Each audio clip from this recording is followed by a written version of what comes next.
This is a hardcore grind interview with the dynamic author, entrepreneur, philanthropist. No, I'm going to redo that. This is a hardcore grind interview with the dynamic author, entrepreneur, and philanthropist, Kenni York. Welcome, welcome, welcome. Thank you for having me, and thank you for that amazing intro. Listen, you've been writing books, and I've been reading your books for a long time, and I appreciate you coming on to share your insight, to share your world with me. I appreciate that. Now, I always go with a go moment. Go moment is when thought and execution come together. A lot of times really mindful about what other people do, how they pour into themselves, how they speak into themselves. But when we kind of think of ourselves, we move with a little bit of lack. We don't want to do that. We waiting for something because somebody else is going to be uncomfortable if we make this particular move, right? What was your go moment? I want to go back to 2008. What was your go moment when you decided to pick up that pen and write your first book? Wow, that happened. I want to call it a mistake, but I don't. Obviously, I've had a long tenure in this game, so it wasn't a mistake. But that started out as a homework assignment while I was in college. I minored in creative writing, so it was a writing assignment. But it was the feedback that I got from that particular instructor. He said that it read like the beginning of a novel. So I took that to mean that, hey, you could do something with this. I always knew I had a gift. I always had a love for, a passion for the written word, but having someone else validate it kind of for me, it sparked something in me. And during that time, I was getting ready to graduate. I was pregnant with my first kid. I'm like, wait a minute. My second kid. I'm like, wait a minute. I can do something with this. Let me make it happen for real. And I did. Wrote it all the way out, and it became my first novel, and I haven't looked back. I love it. Now, a Black woman who can write is powerful. What does that power mean to you? A Black woman who can write is powerful. That power means that we have the ability to inspire, encourage. Hell, if we wanted to, we could tear somebody down just with our words, but I believe in using our power for good. So entertaining and being able to open someone's mind to something totally different, giving new, fresh perspectives. Sometimes picking up a book is what helps people escape from whatever it is that they're going through, and we afford people those opportunities every time we create something new. You gotta talk that talk. Now, what do you admire the most about your writing? I guess what I admire is the fact that I don't allow myself to be pigeonholed. Like, I don't try to stick in just one genre. I go where my pen leads me, wherever that may be. All right. But now, where does your creativity flow? Everything. I tell people all the time, don't tell me nothing. Please do not tell me your business if you do not want to find some little tidbit of it in a book somewhere. And I love it. I have friends who called me specifically to tell me their drama. They're like, girl, I got some old material for you. And I'm like, okay, girl, go ahead and pour up that tea, baby. I'm ready. So life, I'm telling you, life, some of the things that happen in real life, I could not make it up. And I'm like, okay, that's got to be in a story. And then other things, sometimes a thought, a feeling, a memory, a song, the slightest thing. For me, a lot of times it's a dream. A lot of times I'll have just some random dream to the point where I started keeping a notebook by my bed. Because sometimes, we'll wake up from a dream and we'll go through the morning, and by the time we go off to work or whatever, we've forgotten the details of the dream, and I hate it when that happens. So I started writing down those details so I don't forget, because so much inspiration comes from my random dreams. Yeah, because you be writing some stuff. I can imagine what you be dreaming about. There'd be a whole bunch of stuff going on in them dreams because you be on point with that pen. I try. Now, you've been in the literary industry for a long time. If you could change anything about the industry, what would it be and why? Whew. The first thing I would change is I wanted to say the camaraderie. Like, I would want it to be a little more welcoming.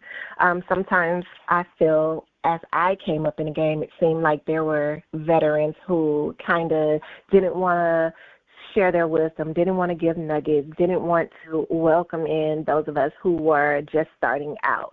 I hate using that term, but that crabs in a barrel mentality has never really gotten us anywhere, and I hate that, and it's been discouraging for so many authors, and I hate to see that as they go down their journey. Another thing that I would change is I would want to encourage people to be more creative and think outside of the box. A lot of times some people follow the trend, which, okay, if that works, I call that popcorn fiction, but if that works and that's what's popping at the time, then okay, great.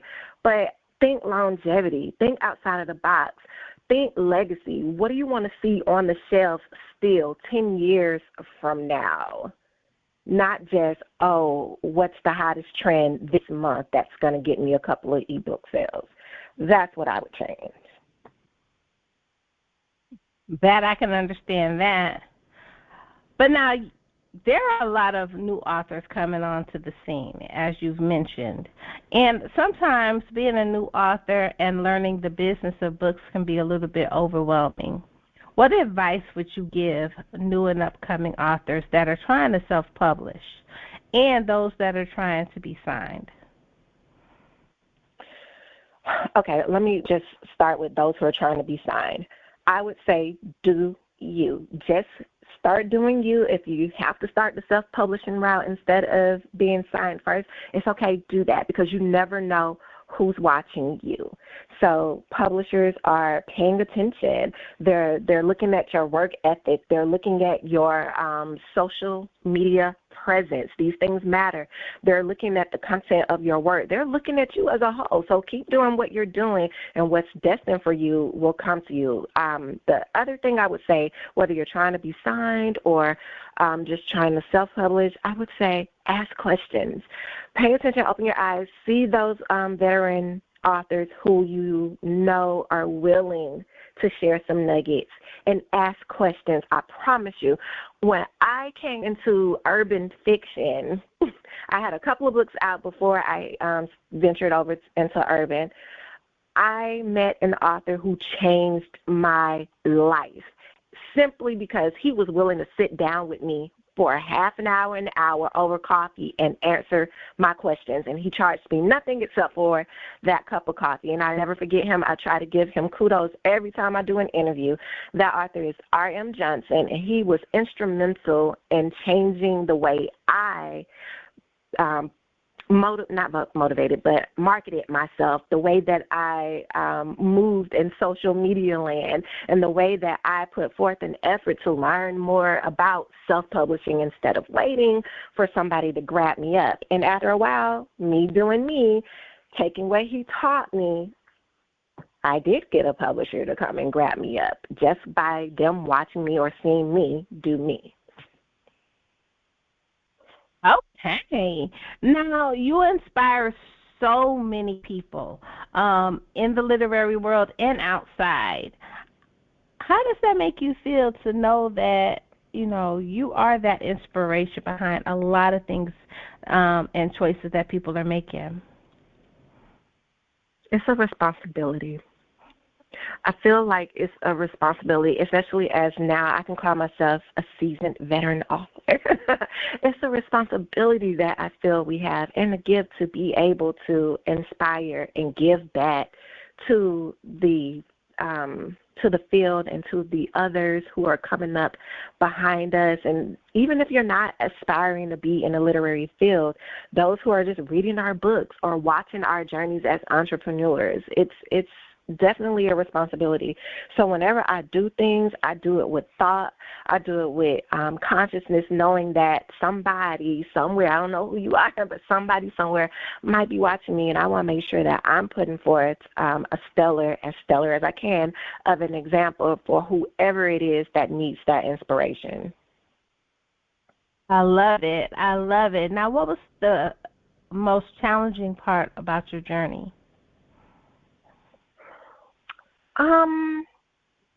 When I started, my children were very young, and there was so much I wanted to do and so many places I wanted to go, and then after a while, their dad and I got divorced, so I was like single momming it, and that was hard. It was hard trying to maintain, motherhood, single parenthood, and also build up this literary career. I had to start doing some creative stuff so that I could realize my dream while also taking care of my responsibilities. I worked for myself for the longest. For those who don't know, I was an editor for a while, so that was my hustle. It paid my bills, as well as ghostwriting, and obviously putting out my own projects. And I did all that while taking care of my children. But after a while, they started getting older. More things were needed. I needed to pick up a more stable, if you will, income. So I had to go back to work. So now we're balancing work. We're balancing literary career. We're balancing the kid life. One of my children is an entertainer. So being his manager, trying to manage all of those things is a juggling act. But one thing that I tell authors all the time is it is okay for you to have a 9-to-5 that funds your dreams. It's how I was able to make my first 2 movies, because I funded my dreams instead of waiting for someone else to say, here, I'll give you this money. I wanted to do something. I did it. I paid for it. I got it done. And I wouldn't have been able to do that if I wasn't able to hustle and work while I was also trying to hustle and work my business. Absolutely. Now, what writers have influenced you the most and why? Okay. So my absolute most favorite author in the whole wide world, bless her soul, may she rest in heaven, is Jackie Collins. I love that woman. Her writing was just so trashy to me. I mean, like the storylines. It was amazing. Her writing was great, but the storylines were so trashy and in your face and direct, and I love that. And I said, I want to be bold in my writing like that whenever I venture out into the literary field. And so once I started out in that path, I try to be as bold as I can. And remember, Jackie Collins didn't give a damn, so Kenny York shouldn't either. I know that's right. Now, how have you grown as a writer over the years? You said, how have I grown? Uh-huh. How have you grown as a writer over the years? I would like to hope that my storylines are a lot more tighter now than they were when I started out in 2008. But I've also grown in other ways, not just the mechanics of my writing, but I've also grown in that I don't feel I have to limit my writing skills to just books or novels, right? So I've done other things like writing for magazines and obviously doing my screenplays for my movies. So I did my own screenplays. So kind of venturing into other areas, but being able to use that same skill, I think that has helped me grow as a writer in general. I love it. Now, and you're a very accomplished author. And now that you have added screenwriting and the producer portion, what made you step into the film industry? I wrote books. At least I Didn't Kill Him. That was the name of it, right? And on January 1st of 2017, the first message that I got via inbox that day was from a reader, and her name is Tina Bridges. and she said, this needs to be a movie. Let me know what I can do to help that happen. And I told her, I was like, you know what? I agree with you. I see that. Let's just speak that into fruition, right? And then a couple months later, at one of my benefit events for my organization, for my foundation, this random production company walks in. They're like, hey, I heard about your event that you're having here, and we wanted to come and just get some footage, if you don't mind. I'm like, okay. So, chopping it up with them, we became acquainted. I feel like it was purpose. Like, there was no coincidence there. That was supposed to happen. That guy's name was Chad Archie, and he was the director for both of my films, At Least I Didn't Kill Him and The Secrets That Bind. So we got together. He believed in the project. Remembering that first message from the beginning of that year was always a motivation to me. I'm like, okay, this lady didn't know me from Adam, and she read this book and said this to me. This was purposed. So that kind of pushed me over into film. I have aspirations to do like a series. It's one of my major goals for a major network. That will happen for me sometime in the future. But I'm just glad to be able to have my toe in the pool of the film industry at this moment. Absolutely. Now, what are some of the challenges you faced during your journey as a filmmaker? Well, if anyone who says that money isn't a challenge is lying. So that was one of the major challenges, is being able to make sure I have all the funding and whatever legalities taken care of. It's a lot goes behind the scenes. A lot goes into the behind the scenes of putting together a production. When you're on the production end of it, if you're just I guess I'm sure for the actors a lot goes into that too, because, Lord, memorizing all that stuff. But when you're independent and your hands are in so many different pots that make up the production, it's a lot. It's all challenging, from being in charge of craft services to being in charge of the legalities to being in charge of the scheduling and making sure that everybody knows where they're supposed to be and keeping up with the talent. It's a lot of fun. It's rewarding, but it's definitely a lot of work. Yes, it is, but you do it so well. You do it so well, and you conquer it. I am super proud of you. Now, in 2017, you started your first nonprofit, Let Your Voice Be Heard. Tell us a little bit about it. Okay. So Let Your Voice Be Heard actually started in 2013, and it started as just a one-time event for sexual assault awareness. For those who don't know, April is National Sexual Assault Awareness Month. So what we started doing was hosting a benefit event to raise awareness about sexual assault, but to also raise funds for different organizations in Atlanta that provide resources and support to survivors. Over the years, we kind of grew, and we became a foundation. We started actually doing more things around 2017 other than just the event. So now we're doing outreach, like community outreach on our own. Outside of the other organizations that we were helping to support, we do a walk. It's called Till Walk.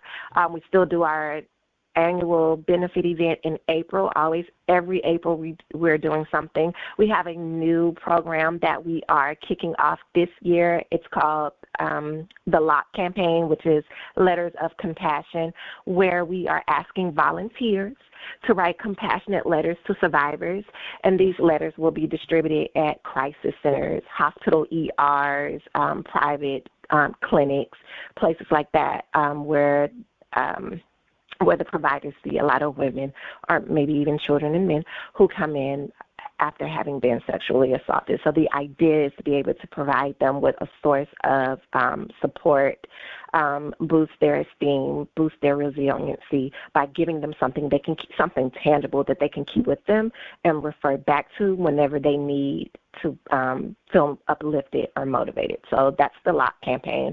And for a little while, we ran a hotline so that anyone who had questions or needed to talk could reach out to someone and get whatever resources it is that they need. So a lot of different things, and other things are on our website about the services that we offer. But we are very enthusiastic about making sure that we are in the community, spreading the word about sexual assault. Not last year, but I believe the year before, we took our reach global, and we started sponsoring women in Africa who were or are victims or survivors. I don't like to say victims, honey.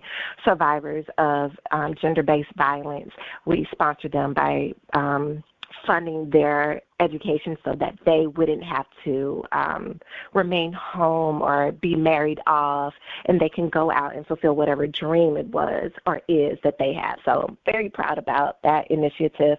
I am just really happy to be able to give back to my community, knowing what it's like to be someone who has had their light or who has had someone try to dim their light as a result of sexual assault.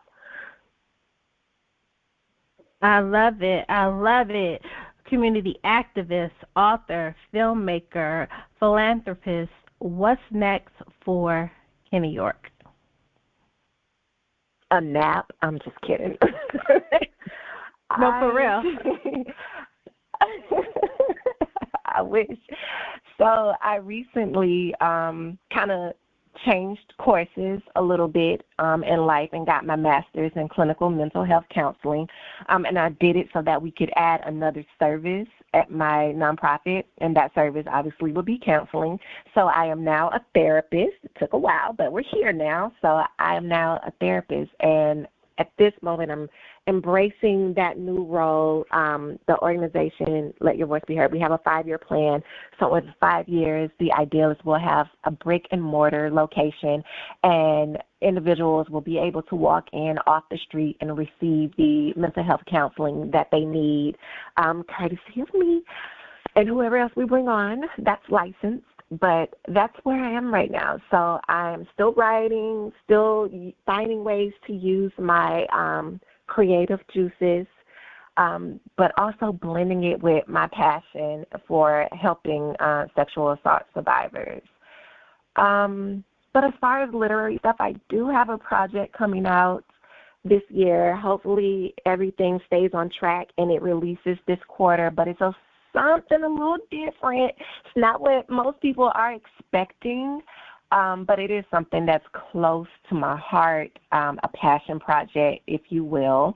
I'm not giving too many details about it right now, but I will say that a Kenni York project is dropping this year, 2024, this quarter.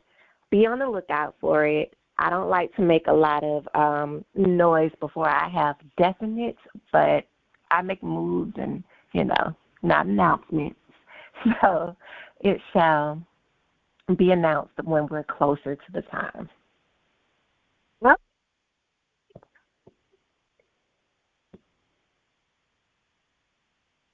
Shout out where everybody can reach you, all of your social media contacts, and any upcoming events you may have. Sure. I am easily found on social media on Facebook as author Kenni York. I'm also on Instagram as Kenyatta York. If you're interested in my therapy page, that's also on Instagram, and that would be Kenyatta York, SFT. I have to say it slow so you get it. Kenyatta York, SFT, and that's my therapy page. I also have a website. It's real simple, KenniYork.com. If you're interested in the Let Your Voice Be Heard Foundation, we're always interested in having volunteers. Please visit letyourvoicebeheard.org. And that's about it. I love it. Well, I so appreciate you coming on to share your time, space, and energy. Thank you so very much, and I will talk to you soon. Thank you for having me.